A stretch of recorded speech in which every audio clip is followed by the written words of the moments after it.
Good morning, viewers. Today I am present before you with the topic Paradise Lost as an Epic. Before I begin, it is advisable that you keep a notebook and a pen so that you can jot down the important points pertaining to this particular topic. It is further advisable that use earplugs while listening to this audio come video. So here I begin. John Milton's Paradise Lost is the greatest epic poem in English literature.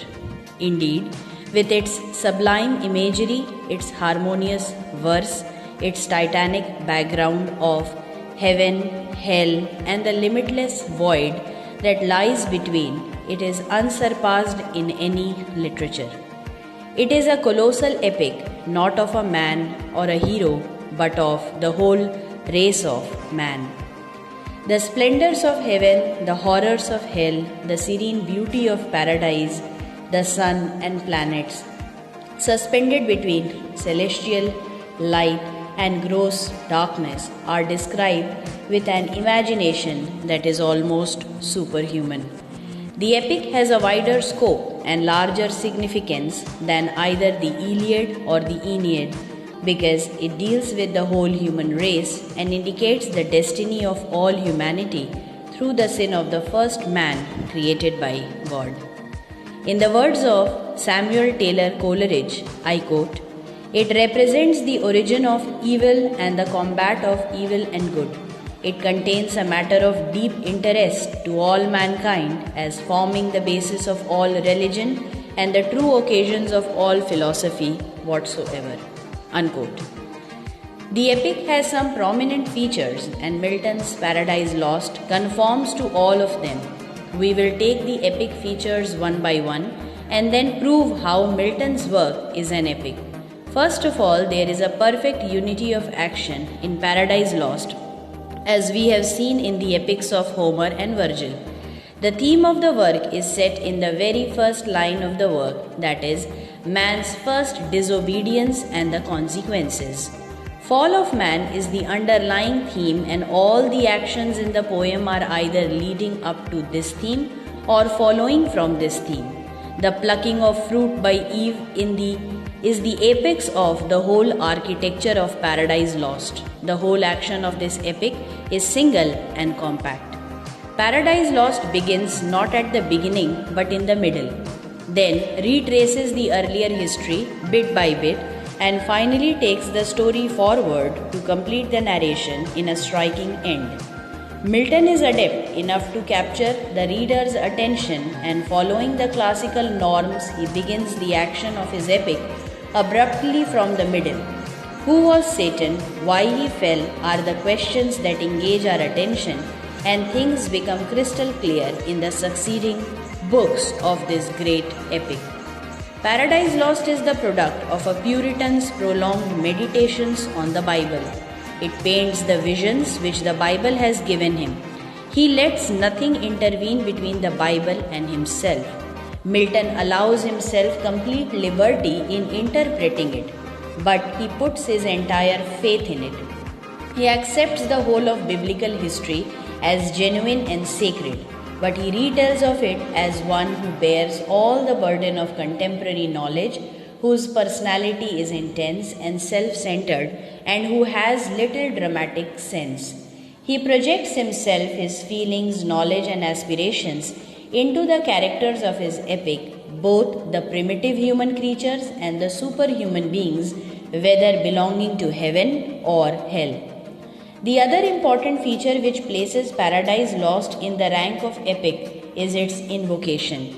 The invocation is an important characteristic of the epic. In it, we witness Milton's faith in God, for he asks God to give him necessary inspiration to complete his work. Later, he invokes the heavenly muse for divine inspiration. It is this heavenly muse who revealed the truths of religion to Moses. Milton asks for her help so that his work can be a work of magnanimity. Coming to the characterization, we witness that Milton has presented his characters in such a way that they all conform to classical conventions. Not only is the hero of outstanding personality, but his associates are also of heroic mold and stuff. The characters are larger than life and fit into the framework of the epic. The personality and the motivations of all the participants, characters in the different phases of the story capture the interest of the readers. The next feature which proves the fact that Paradise Lost is an epic is the use of elaborate speeches. Apart from the poet's explanations and descriptions of the background and scenery, the characters themselves speak fully, explaining their thoughts, feelings, and motives for our understanding. Apart from this, any epic abounds in figures of speech. Paradise Lost Book 1 is rich in a particular type of simile commonly known as Homeric or Miltonic simile. The figures of speech employed in the epic are appropriate, picturesque, and they add to our enjoyment of the poem. Allusions, references to different aspects of older tradition, folklore, mythology, art all add up to form an entertaining whole. The next essential characteristic which makes Paradise Lost a great epic is its grand style. Milton's poetic style in Paradise Lost is the last word on sublimity in entire English poetry. The language of Paradise Lost bristles with Latinisms, and to some extent this fact lifts the style above the commonplace. Anything common or trivial would have spoiled the effect of the great epic. Paradise Lost is a sublime work of art which has no room for pleasantry, fun, and light-hearted gaiety. Following another epic characteristic, Milton's Paradise Lost has a moral tone in it. The moral forms an integral and intrinsic part of Milton's poem.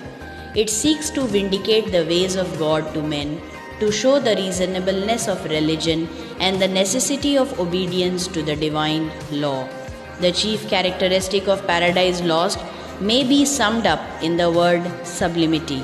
The poet's imagination is lofty and his style is grand, majestic, and sonorous. The opening sentence of the book, Satan's speech on surveying the infernal regions and description of Satan's shield and spear, are example of Milton's grand style.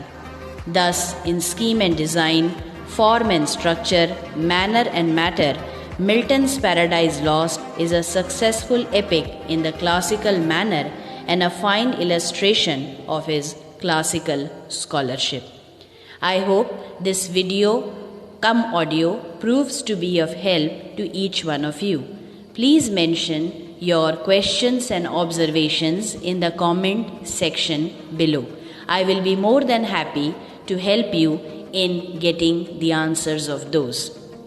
Please do like, share, and subscribe to the channel, and don't forget to click on the bell icon to get the latest updates. Thank you for your valuable time. Here's wishing everyone a great day ahead. Thank you so much.